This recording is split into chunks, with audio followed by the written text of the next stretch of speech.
Innal hamdalillah nahmaduhu wa nasta'inuhu wa nastaghfiruh wa na'udzu billahi min shururi anfusina wa min sayyiati a'malina. Man yahdihillahu fala mudhillalah wa man yudlil fala hadiyalah. Asyhadu an la ilaha illallah wa asyhadu anna Muhammadan abduhu wa rasuluhu la nabiyya ba'dah. Allahumma shalli wa sallim wa barik ala nabiyyina Muhammad wa ala alihi wa sahbihi ajma'in. Amma ba'd. Fa ya ibadallah, usikum bi nafsi bitaqallah faqad fazal muttaqun. Wa huskum ala ta'atillahi wa ta'ati rasulih la'alakum turhamun. Kama qala Allah ta'ala fil Qur'anil Karim. Ya ayyuhalladzina amanu taqullaha haqqa tuqatih wa la tamutunna illa wa antum muslimun. Wa qala aidan Ya ayuhan nasu taqu rabbakum alladhi khalaqakum min nafsi wahidah wa khalaqa minha zawjaha wa batha minhuma rijalan katsiran wa nisaa wattaqullaha alladhi tasaaluna bihi wal arham innallaha kana 'alaikum raqiba. Wa qala aidan ya ayyuhalladzina amanu taqullaha wa qulu qawlan sadida yuslih lakum a'malakum wa yaghfir lakum dhunubakum wa may yuti'illah wa rasulahu faqad faza fawzan 'azima. Sidang jamaah Jumat yang insyaallah dirahmati Allah Subhanahu wa taala. Alhamdulillah adalah kata yang selalu membaca lisan kita. Siang hari ini kita dipertemukan Allah Azza wa Jalla di masjid yang kita cintai ini guna melaksanakan salah satu kewajiban kita kepada Allah, yaitu salat Jumat secara berjamaah dalam keadaan sehat. Selawat dan salam tak henti-hentinya kita haturkan kepada junjungan kita Nabi besar Muhammad sallallahu alaihi wasallam, juga kepada keluarga beliau, sahabat-sahabat beliau, dan siapapun juga yang mengikuti langkah beliau sampai akhir zaman. Sidang jemaah Jumat insyaallah dirahmati Allah, selaku khotib siang hari ini ada satu judul yang saya mau bawa dalam khutbah saya terkait dengan obat dosa adalah taubat kepada Allah Azza wa Jalla. Jamaah, judul saya ini berdasarkan kepada hadis Nabi sallallahu alaihi wasallam yang bersumber dari sahabat Nabi Anas bin Malik radhiyallahu anhu, bahwasanya Rasulullah sallallahu alaihi wasallam bersabda, "Kullu bani Adam khatta'un." Setiap manusia sering melakukan kesalahan. Wa khairul khatta'ina at-tawwabun. Dan sebaik-baik manusia yang sering melakukan kesalahan adalah yang segera bertaubat kepada Allah Azza wa Jalla. Hadis ini diriwayatkan oleh Imam Tirmizi rahimahullah. Jamaah, dalam hadis ini Nabi menggambarkan kepada kita ya bahwasanya setiap manusia itu sering melakukan kesalahan dan dosa, kecuali para nabi yang maksum dijaga oleh Allah. Selain para nabi, ya manusia sering melakukan kesalahan dan dosa. Timbul satu pertanyaan jamaah. Kenapa manusia itu sering melakukan kesalahan dan dosa? Jawabannya sangat banyak untuk pertanyaan ini jamaah. Tapi di antaranya adalah manusia itu punya nafsu, ya, yang mendorong manusia ini untuk selalu melakukan kesalahan dan dosa. Bahkan Allah Subhanahu wa taala menyebutkan innan nafsa la'ammaratun bisu. Sesungguhnya nafsu itu benar-benar mendorong manusia untuk melakukan perbuatan keji, ya.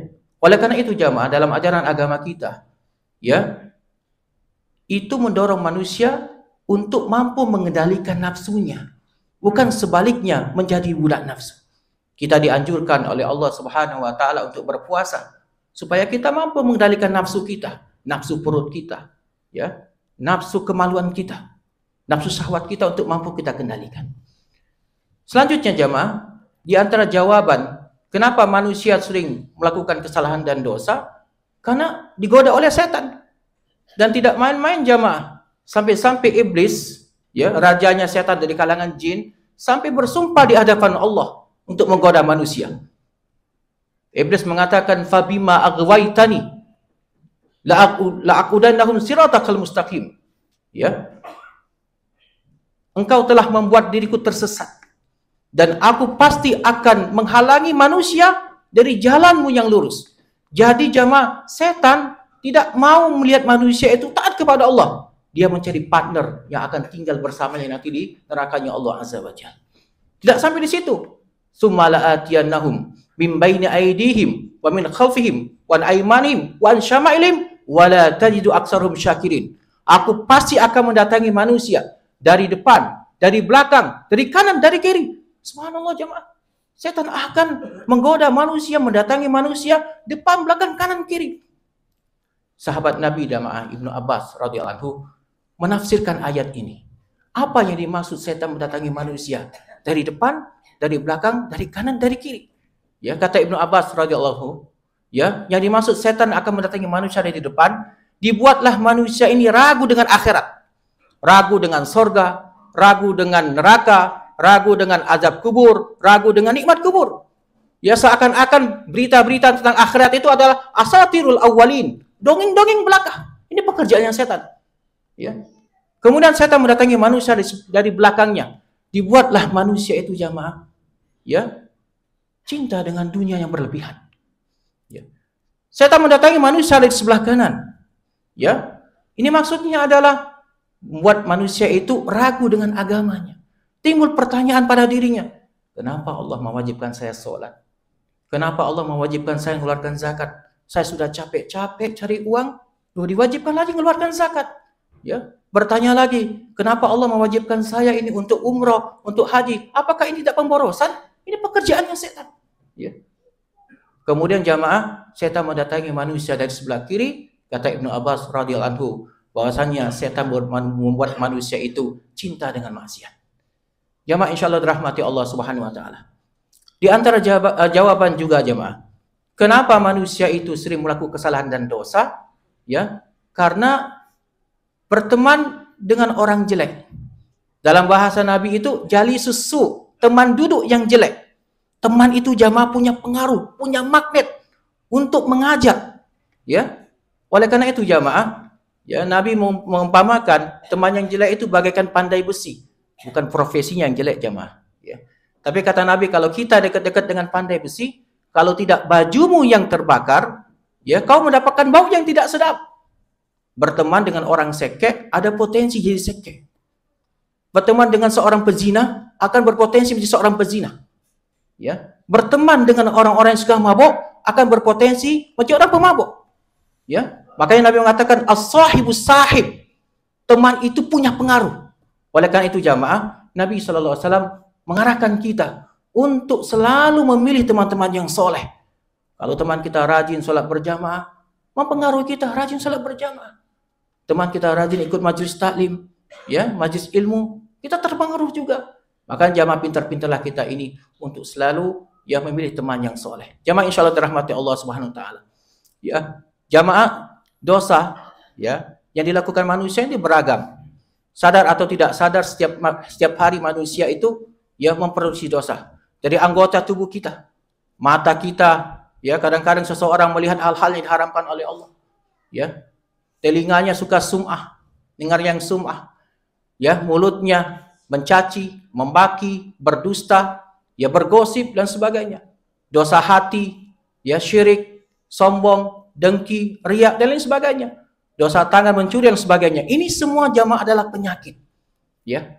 Dan apa obatnya jamaah? Nabi menyebutkan dalam hadis ini, wa kharut tawabina at-tawabun, dan sebaik-baik orang yang sering melakukan kesalahan yang segera bertobat kepada Allah.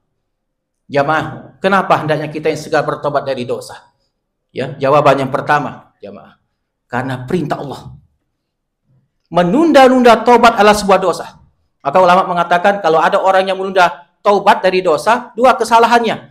Yang pertama, dosa yang dia lakukan. Yang kedua, menunda-nunda taubat.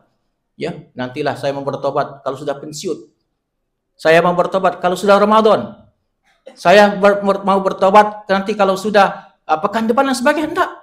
Kalau kita sadar saat ini sudah segera bertobat.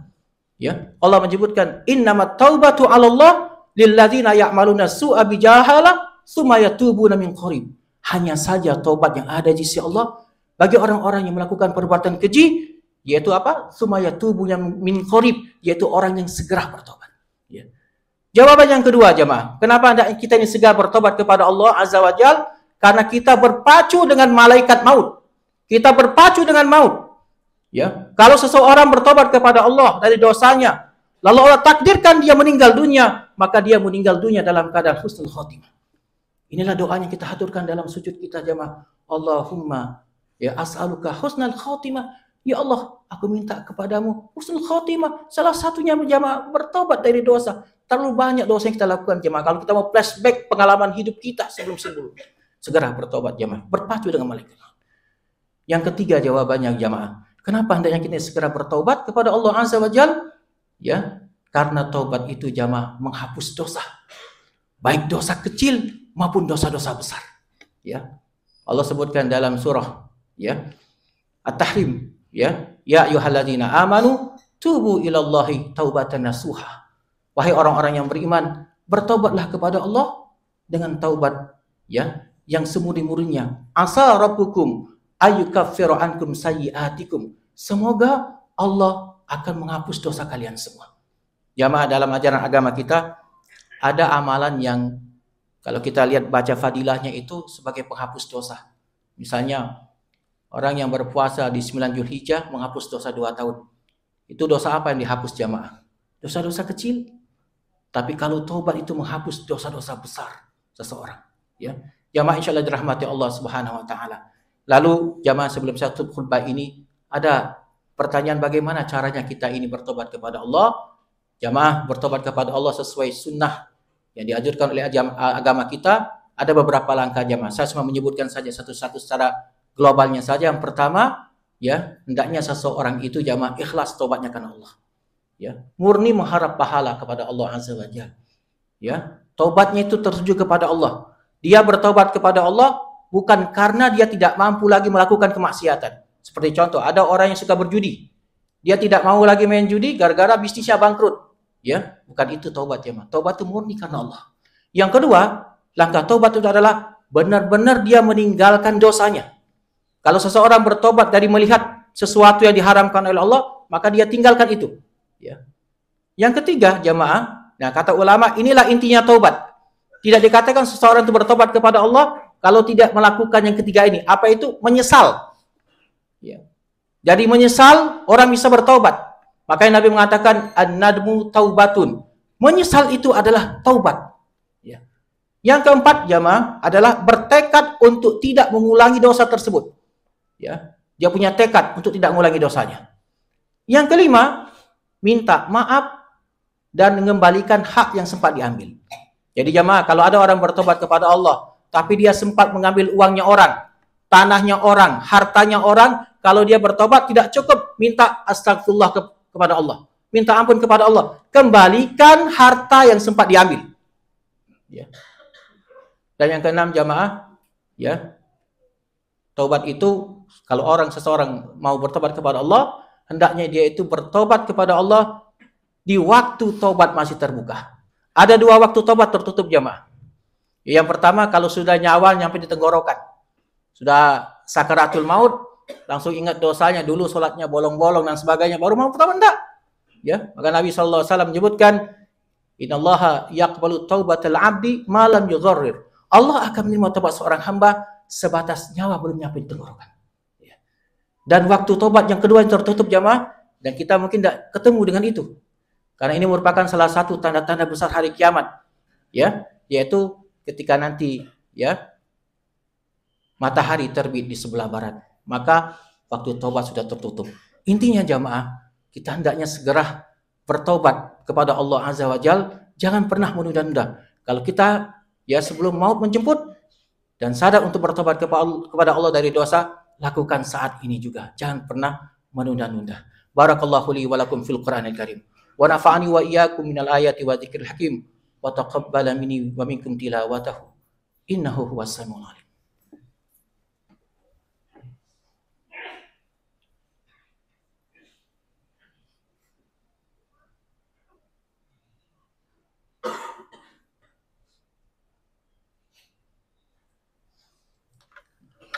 Alhamdulillah wassalatu wassalam ala Rasulillah wa ala alihi wa sahbihi wa mawala. Asyhadu an la ilaha illallah wa asyhadu anna Muhammadan abduhu wa rasuluhu la nabiyya ba'dah. Allahumma shalli ala Muhammad wa ala ali Muhammad. Qala Allah Ta'ala fil Qur'anil Karim, ya ayyuhalladzina amanu taqullaha haqqa tuqatih wa la tamutunna illa wa antum muslimun. Ya ayuhan nas, ittaqullah. Wahai manusia, bertakwalah kepada Allah Azza wa Jalla. Jamaah di khutbah yang kedua ini, ya, mari kita sama-sama berdoa kepada Allah Azza wa Jalla. Innallaha wa malaikatahu yusholluna 'alan nabi. Ya ayyuhalladzina amanu shallu 'alaihi wa sallimu taslima. Allahumma shalli 'ala Muhammad wa 'ala ali Muhammad. Allahumma ighfir lana wa liwalidayna warhamhuma kama rabbayana shighara. Allahumma ighfir lil muslimina wal muslimat wal mu'minina wal mu'minat al ahya'i minhum wal amwat. Rabbana la tuzigh qulubana ba'da idh hadaitana wa hab lana min ladunka rahmah innaka antal wahhab. Rabbana la tu'akhidna in nasina aw akhtana. Rabbana wa la tahmil alaina isran kama hamaltahu 'alal ladzina min qablina. Rabbana wa la tuhammilna ma la taqata lana bih. Wa'fu 'anna waghfir lana warhamna anta maulana fansurna 'alal qaumil kafirin. Rabbana hab lana min azwajina wa dzurriyyatina qurrata a'yun waj'alna lil muttaqina imama. Rabbana atina fid dunya hasanah wa fil akhirati hasanah wa qina azaban nar. Subhana rabbika rabbil izzati amma yasifun wa salamun alal mursalin walhamdulillahi rabbil alamin. Qim shalah.